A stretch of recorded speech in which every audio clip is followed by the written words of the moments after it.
You know, I haven't looked in depth at the different charter schools. I know there was issue with Bullis Charter School in Los Altos, and that seems to be successful.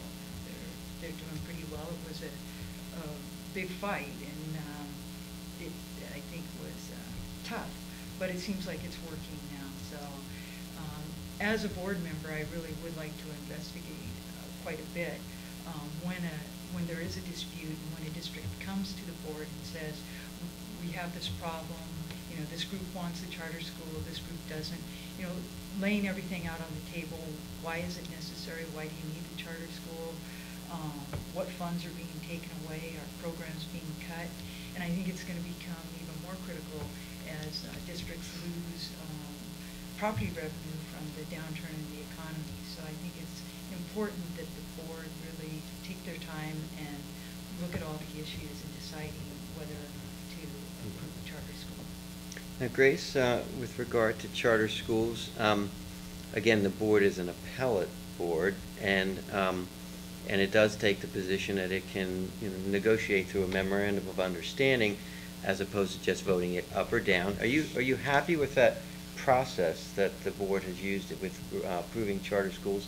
And also, should it be discussing with the districts, or should it be more of a judicial body in which it says, you know, the district voted no, and we will consider it on its merits, separate from whatever the district wants? Right. Well, and so from an appellate standpoint, we do gather all the documentation from both sides, if you will, the district and the petitioners. And with respect to an approval over an appeal, to override an appeal by a petitioner, the county office has been, I believe, successful using the memorandum of understanding methodology. Petitions are daunting documents. There are hundreds of pages, and often there's just a few things that perhaps the school district has objections to, or maybe the county office upon review has some suggestions or some changes that they recommend, at which point they would go ahead and approve. And so the memorandum of understanding allows for that flexibility of not having to rehash the whole petition every time.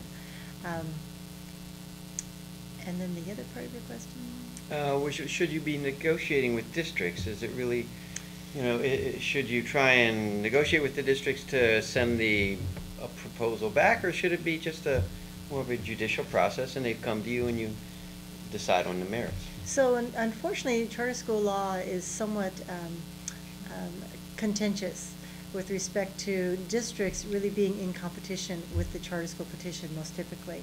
And so being set up that way, especially from the finances standpoint, where districts need to pay or provide facilities for a charter school as long as they have a certain population, 80 students from that district, that facilities clause ends up being, as I understand from the Charter School Association, one of the largest reasons for all the litigation that goes on in charter school law. And so as far as trying to talk with districts, we've done that. I personally have talked to a number of superintendents and school board members for charter school petitioners. We typically have 30 days between the first hearing and then a final decision. So during that time frame, we gather all the information from the districts, speak to board members, speak to petitioners, and can have quite a dialogue. Unfortunately, because of the way the charter school law is, districts usually, if they decide against the petition, which is where we can usually come in on appeal, usually can't get their minds changed so much. It's already beyond that. The best thing is when we get a chance to talk to petitioners before they've been denied by the local district. Okay, thank you. Ellen, what is your view of No Child Left Behind, and where do you see the County Office of Ed fitting in? And then beyond that, what can the Office of Ed do to improve underperforming schools in districts in the county? Okay. My view of No Child Left Behind is I think there's some really good things about it and some things that aren't so good. The good things about No Child Left Behind is there's a lot more accountability for teachers and for the schools, which I think is excellent. And I think that the parents and the public public are finding out a lot more about how the students are doing, how well they're doing, who's passing, who isn't passing, and what levels they're at. And as a teacher, it really, I think, was very helpful in setting standards and raising the bar, trying to make sure all the students are engaged and are learning and are doing well.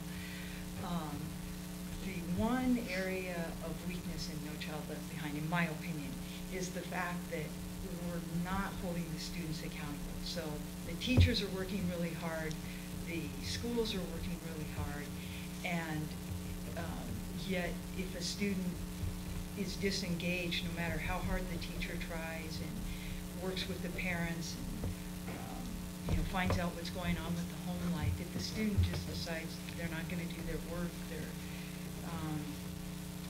they're not going to engage in the classroom, I think we got to figure out, are we going to hold the teachers accountable for that when the teacher has done everything he or she could do? And what do we do to get that student engaged when you've tried so many different things? And so how could we change NCLB to include the students within the accountability? Now, they take the tests and they get the scores, but there aren't any consequences once they finish that. So that's very much at the school level. So what can the county Office of Ed do to help underperforming schools?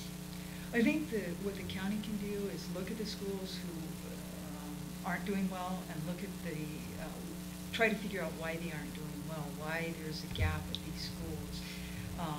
Look at the demographics at the schools, look at the curriculum, what technology are they using, what resources do they have, do they have after-school programs? So I do think the board could really look into it and look at the schools that aren't doing well and ask why. What is it? What have you tried? And then look at the schools that are doing well, so you have a model, and see if there's a difference. There may not be a difference, and it could be something outside what the school is doing. But if there is a difference, try to replicate the success and try to pull what the school is doing well into what the school isn't doing well. Just coming from a teaching background, though, it's the hardest job I ever worked. And one of the reasons I got out of it is I was up till about 2 a.m. in the morning, and I still hadn't finished my lesson plans, and I didn't take, even though we get holidays and these vacations, I did not have a day off. And so, I thought, even though I really want to help the students, is this the best way to do it? And I wanted to have a life outside of teaching. So I think teachers are working really, really hard, and so are schools. And I know as a teacher, one student failing, it's hard. You really try hard, and you try everything you can to help that student succeed. So I think NCLB has been a little bit rough on the teachers in saying they're not doing enough.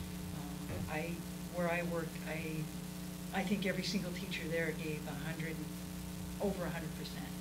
They were there till 7 at night. They were there at 7 in the morning. They worked on weekends. So they're really, really trying. Grace, what is your opinion of No Child Left Behind, and where do you see the County Office of Ed fitting in? And then beyond that, what can the County Office of Ed do to help districts that have underperforming schools raise their performance?